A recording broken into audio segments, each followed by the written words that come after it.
Hey everybody, this is Josh the Tile Guy. Today we're going to talk about tile versus wood versus carpet.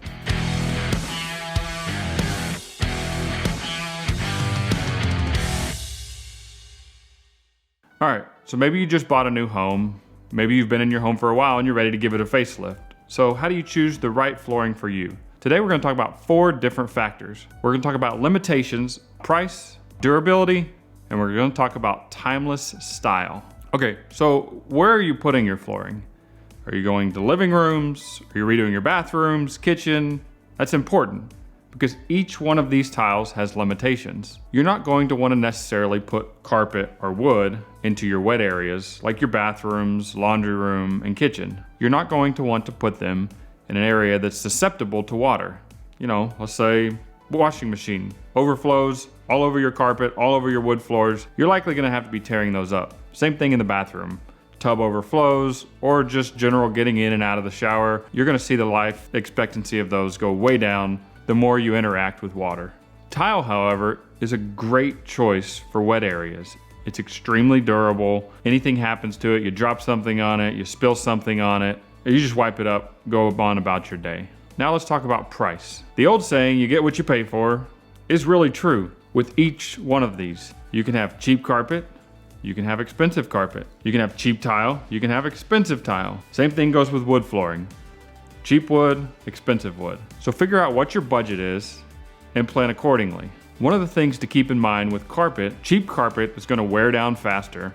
So if you have cheap carpet in your high traffic areas, after a short time, you're going to see the trails, you're going to see it wearing down, and you're likely not going to be happy with it over time. Spend a little bit more money on your carpet, spend a little bit more money on your pad, and it'll last quite a bit longer. With wood flooring, you can go cheap, inexpensive wood flooring, get it for $1.50, $2 a square foot, and you can see that last for a number of years. Or you can go with a high quality, expensive wood. This is an unfinished wood. It's a real hardwood. This is a nail down type of floor. One of the benefits of that is you can change the look of your home by sanding it down at some point and refinishing it in a different color. Okay, so when it comes to tile, you also get what you pay for there too. If you're gonna go to the discount tile store and you're gonna spend 49 cents a square foot, don't expect a good tile. You're likely gonna see it chipping. You're gonna see the tile, the sizes are inconsistent. If it's a 12 by 12 tile, on one edge you may have 11 3/4. On the other edge, you're gonna have 11 5/8. Your floor is just gonna be doing this. Your grout joints are gonna be inconsistent. You're not gonna be happy with it. You're gonna be much better off spending a little bit better money and getting a better quality tile.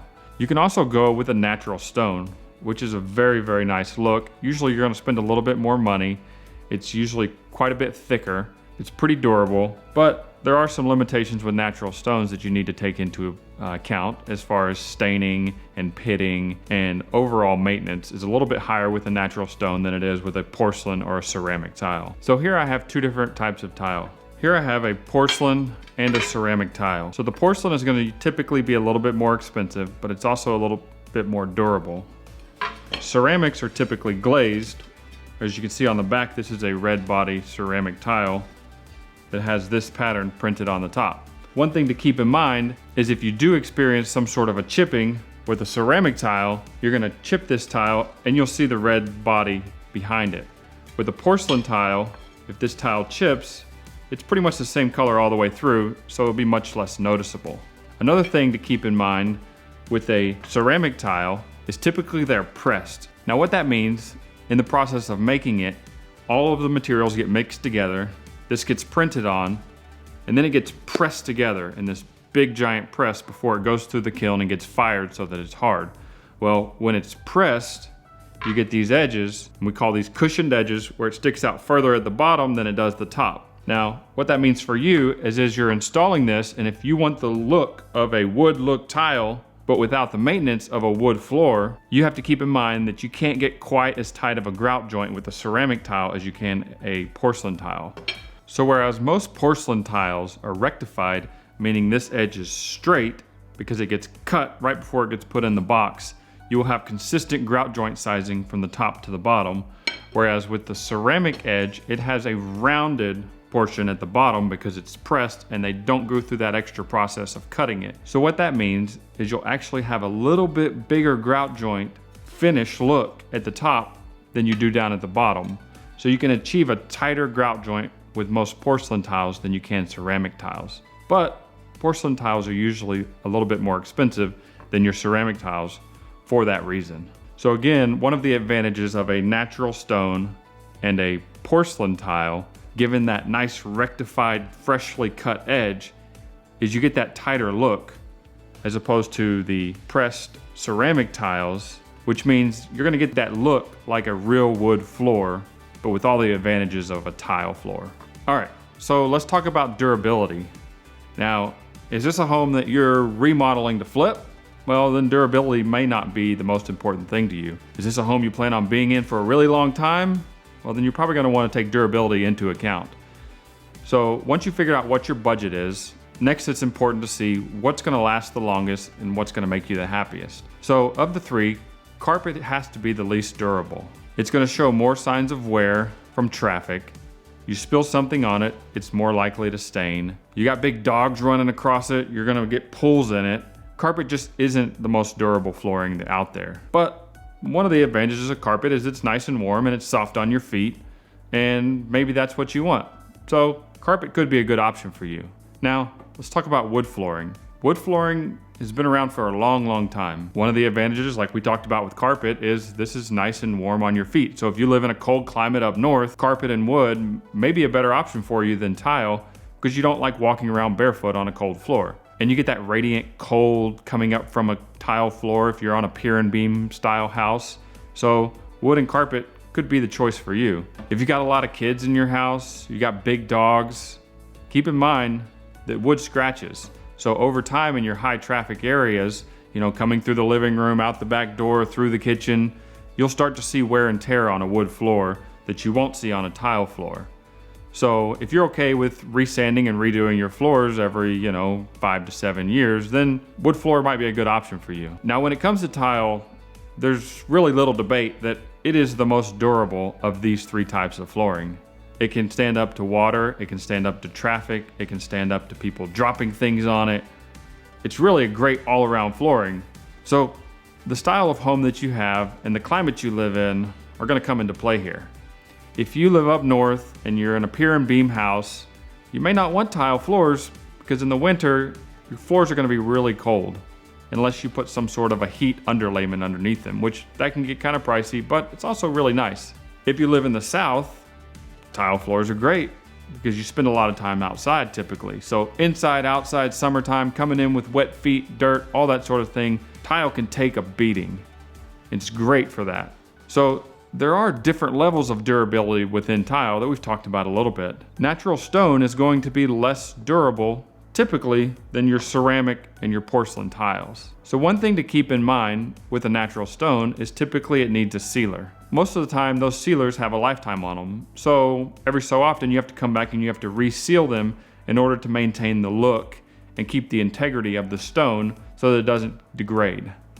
Now, there's churches all over Europe who have had the same stone in there for hundreds or 1,000 years. So stone is durable, but just keep in mind that there is some maintenance with stone that doesn't exist with porcelain and ceramic tiles. We talked about the price earlier. So if you've decided that a tile floor is the right floor for you, but you're on a little bit of a budget, there's really nothing wrong with a nice quality ceramic tile if your budget doesn't allow for a porcelain tile. Just keep in mind some of the limitations that we mentioned before.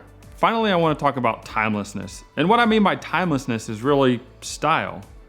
So as far as timelessness goes, we're just gonna rule out carpet right away. You go back to the 80s, nobody wants pink or green or purple carpet, right? Carpet trends tend to come and go.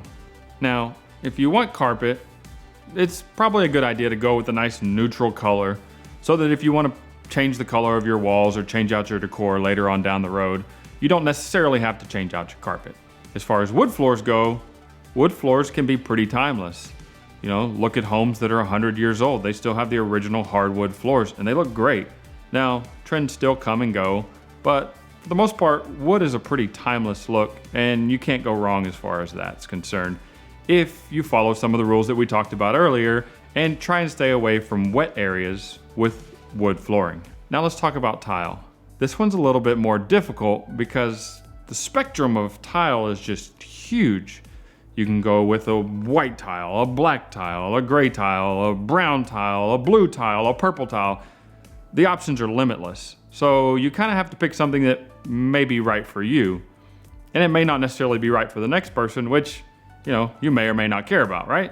So if you want a timeless look and going with a tile floor, I'm gonna steer you towards a natural stone.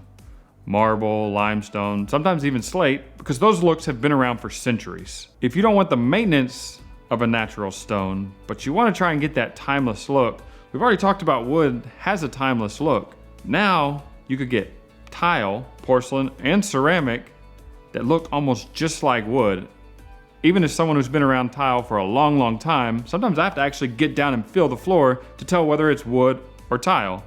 So if you pick the right tile in a wood look pattern, you get a nice tight grout joint, you could get a timeless look without having the maintenance of a natural stone.